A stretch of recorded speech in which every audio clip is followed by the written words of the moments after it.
承受我是没有问题的。哎呀，不行，体重不够。哎，咋样？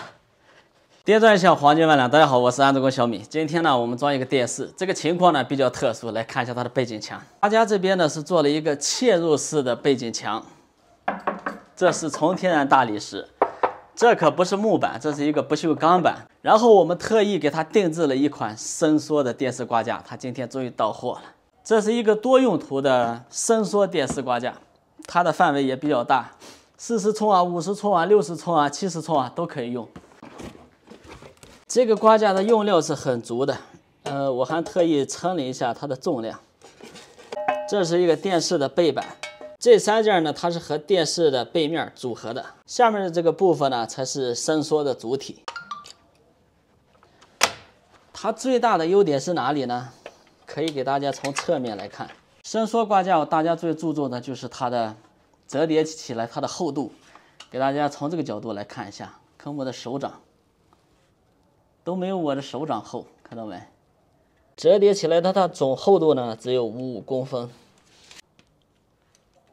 我们先根据这个背架的孔距呢，我们把这个电视背面这个架子先组装起来。这个背架的螺丝组装好以后呢，就用厂家带的这个小扳手，然后给它上紧。这个电视的背架呢，它高低是可调的，宽窄也是可调的。他家的背景墙比较特殊，所以必须要调高一点。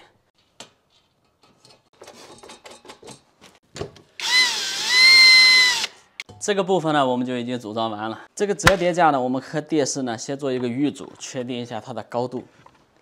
这边它是一个挂钩式的，它这边有一个槽，把这个可以插进去，然后有2颗螺丝，这2颗螺丝呢就固定在下面。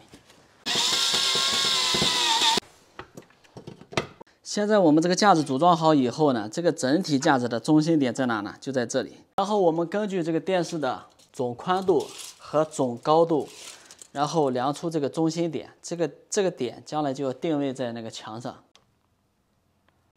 72.5，这是一个中心到边的距离。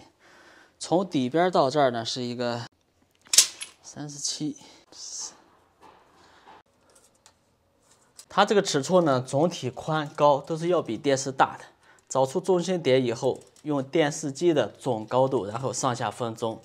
分钟以后，我们从底边再找出我们刚才挂架的中心尺寸。从电视的底边到这个挂架的中心呢是37。现在我们从这个底边量一个37，这就是挂架的中心。现在我们已经找好了它的高度位置，把孔画上。由于这边它是有插座的，这个插座已经拆了。打孔的时候，我们上边多打几个，然后侧边只能打2个。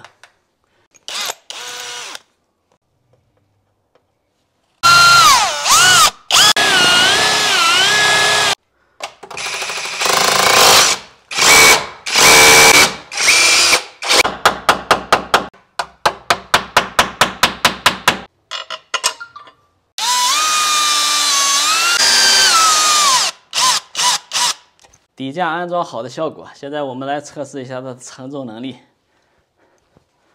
我140多斤吧，承受我是没有问题的。哎呀，不行，体重不够。哎，咋样？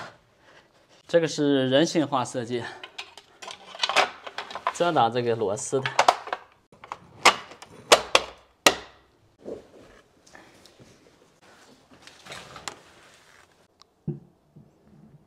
行了，你放手吧。这个电视挂上来以后呢，我们就把这2颗小螺丝固定在这个位置。这个时候呢，其实我们一个人是完全可以操作，拖着它，不要让它左右跑就行。这2个螺丝还有一个特殊的功能，就是可以调整这个电视的角度，它是可以旋转的。这边的2个螺丝呢，它是可以调节电视这个角度看。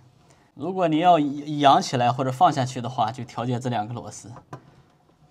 现在呢，我们先接一个插座，临时用一下。后期这个插座的位置呢，要重新调整了。现在我们把它推进去，看一下效果。现在我们量一下它这个暗槽，它这个电视装出来它的总厚度。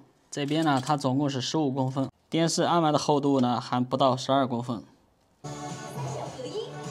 它这个角度呢是可以随意调节的，而且幅度特别大。告别头线头油等头皮问题。 We shipping to the same place? Yes, sir.